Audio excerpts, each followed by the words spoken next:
In the heart of a quiet village surrounded by red earth and tall palm trees, two houses stood facing each other across a narrow, dusty road.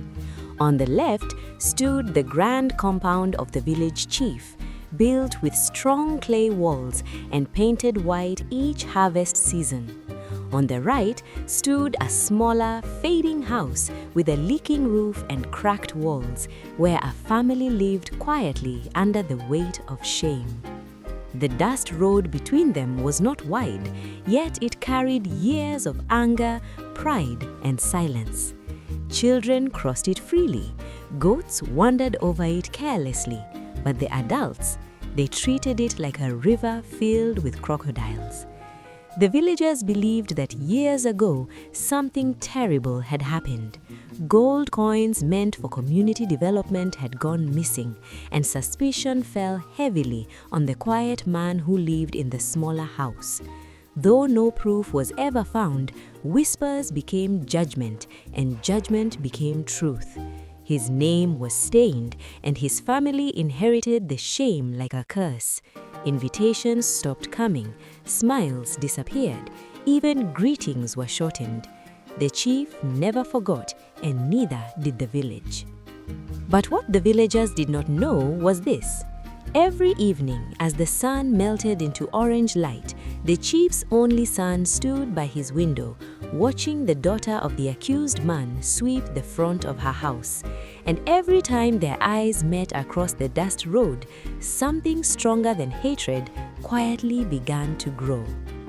Amina had learned how to live with silence. She walked with her head high, but her heart carried the heavy truth of how the village saw her family.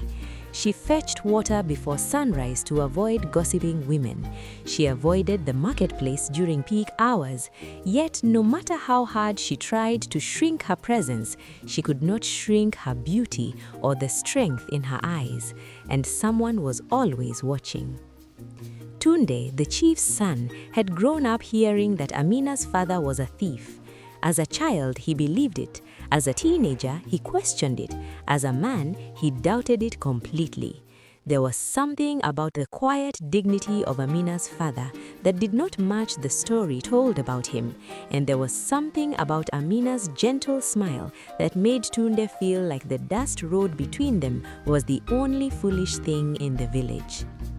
One evening, under the wide branches of an old baobab tree at the edge of the farmland, their silence finally broke. Tunde stepped forward and whispered her name for the first time. Amina. The world did not end. The sky did not fall. Instead, a conversation began, soft, careful, and dangerous. The baobab tree had seen generations rise and fall. It had witnessed droughts, weddings, births, and funerals. Now it witnessed stolen moments between two hearts who knew their love was forbidden. They met at dusk when farmers returned home and smoke rose from cooking fires.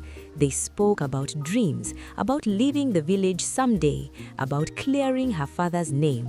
Each word felt like a risk, but each meeting felt worth it. Amina feared discovery more than anything, not because she was ashamed of loving Tunde, but because she knew the punishment would fall on her father. Tunde, however, carried a different burden. He knew his father's pride. He knew the chief would never accept the daughter of a disgraced man. But love does not ask permission before it enters the heart.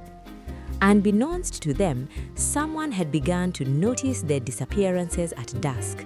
A pair of watchful eyes followed the direction they walked, and in a village where secrets traveled faster than wind, it was only a matter of time before their hidden world was dragged into the light. The whisper began in the marketplace. A woman claimed she saw shadows near the baobab tree. Another swore she had laughter that did not belong to children. Within hours, the rumor had grown teeth. By sunset, the story had reached the chief's compound. Tunde returned home to find his father seated in silence, elders gathered round him like storm clouds. The chief's voice was calm, but the calm was more frightening than anger. He asked his son one question. Is it true? Tunde did not lie. His silence answered everything. Gasps filled the compound. The elders shook their heads in disappointment. The chief's pride was wounded not by love, but by the crossing of that dusty road. Across the road, Amina's father heard the shouting from the chief's house. What is that? He understood. Shout! I must know. Amina! His heart where sank, are you? Hey. Not because his daughter loved, but because he feared the consequences. That night, the dust road felt wider than ever before. The next morning, the village gathered in the square. The chief stood tall, his walking stick planted firmly in the earth. He declared that his household would not be tied to disgrace. His voice echoed across the compound, reaching even the cracked walls of Amina's home. The humiliation was public and deliberate. Tunde stepped forward before the gathering. His voice trembled but did not break.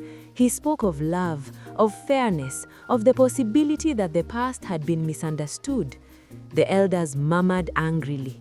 To question the chief was to question authority itself. The air thickened with tension.